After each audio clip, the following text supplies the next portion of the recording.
A while back, my brother married a woman who had an 11-year-old son named Billy. A year later, my sister-in-law gave birth to a little girl. 2 years later, she gave birth to a boy. Billy, who was 14 by this time, was treated like an outsider. My sister-in-law and brother saw him as a burden who spoiled their picture-perfect family. If you asked my sister-in-law how many kids she had, she would say 2. Billy started acting out. He got involved with a bad group of kids and started getting into trouble.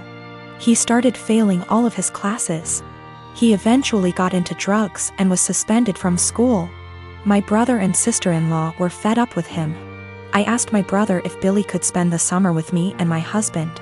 We have a hobby farm, and I thought maybe getting away from his life for a while could help him some.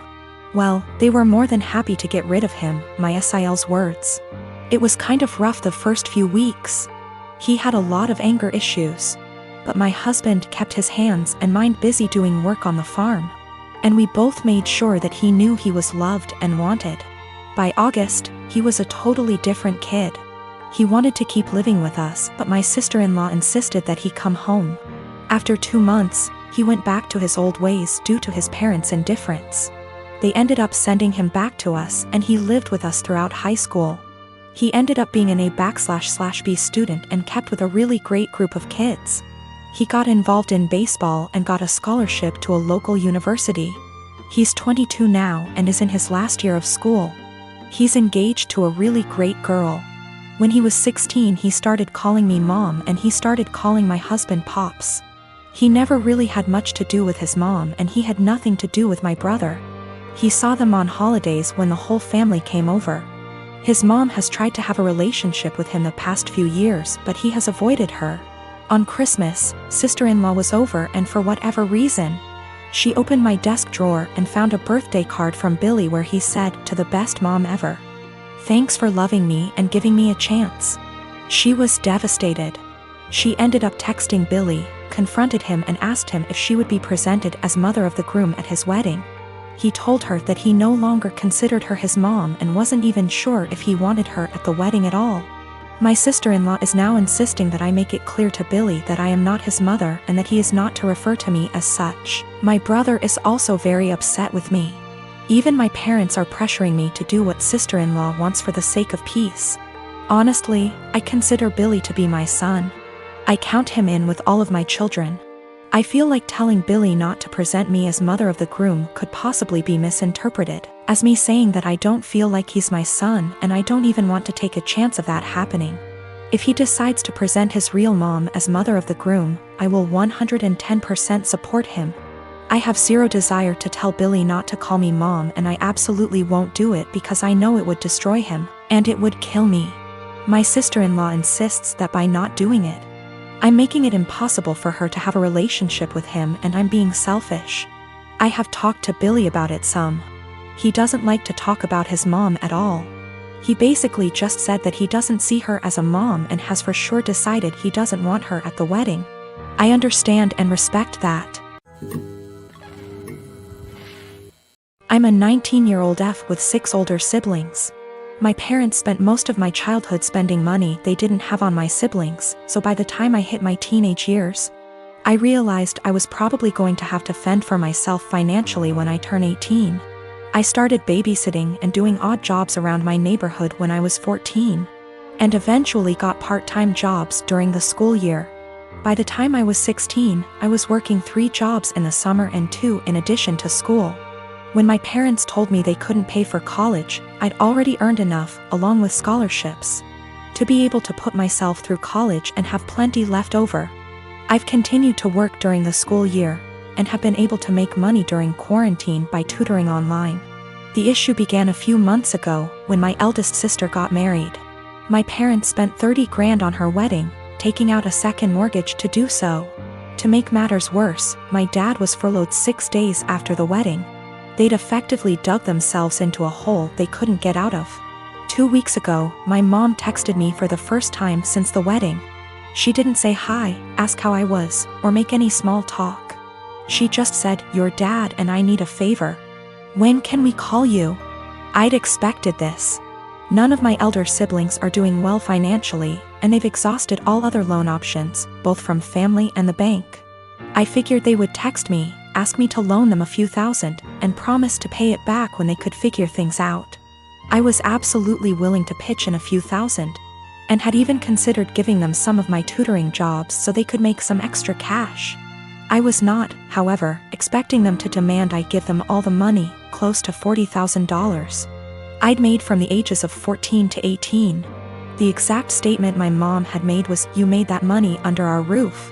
We were the ones who allowed you to work, so you only have it because of us anyway. We bought you food and clothes for 18 years. That money is only a fraction of what you owe us," and so on. I said that food, clothes, and shelter were the very minimum. It's what they signed up for when they chose to become parents.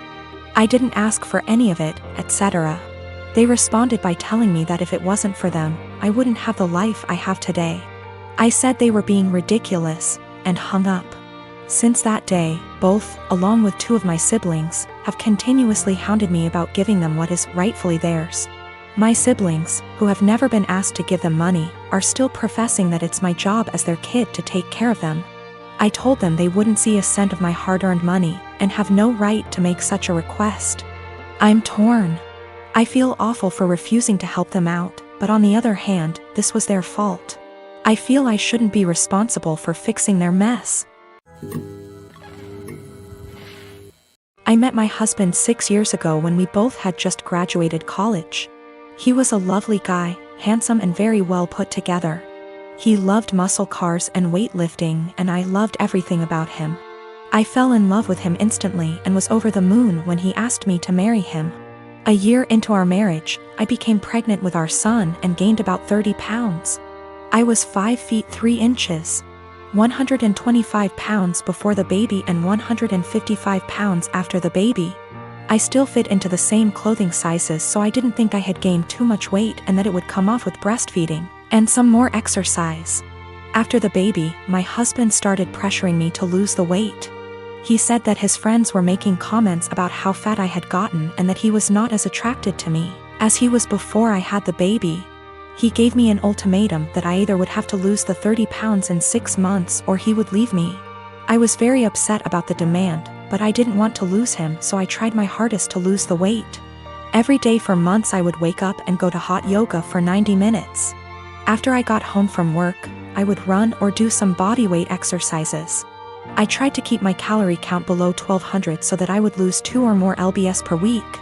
The weight slowly but surely started to come off and I was back down to 130 pounds by the end of the 6 months. My husband was happy and things looked like they would be okay. After I lost the weight, I noticed a shift in the attitude of my husband's friends. Most of them are perfectly nice guys, but a few of them are absolute pieces of shit, the same ones who called me fat. Once I returned to my old weight, these friends started to make comments about me and how sexy I was. I told my husband to make them stop and he said that he would speak with them, but the rude comments never stopped. I channeled all of my frustrations into working out and I lost an additional 15 pounds of body fat and got more toned. This past weekend, my husband's friends were over at the house and one of them grabbed me and tried to grope me. I told my husband, and even though he was angry at his friend, he was still angry at me. My husband said that I was leading his friends on by losing so much weight, and that I was trying to make myself skinny so that I could cheat on him. I was disgusted by this accusation and packed my bags and left for my mom's house. Last night, my husband called me and begged for me to come back home. He says that he knows that he was unfair and that he won't let his friend come over anymore. But I am so tired of dealing with this that I'm not sure I want him back. He's the one that told me to lose weight. But now he's blaming me for being too skinny and I'm afraid he's going to make me develop an eating disorder. But I also still love my husband and it hurts me to be apart from him. My girlfriend and I have been dating the past 5 years, since college. After graduation, we were semi-long distance, living close enough that we alternately visited almost every weekend. In 2018, and got a job in my city, and we found a place and moved in together. Now's a good time to mention the security cameras in our house. Break-ins are unfortunately common where we live.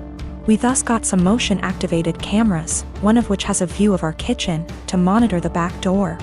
The cameras only record when there's motion so they can retain footage for a very long time.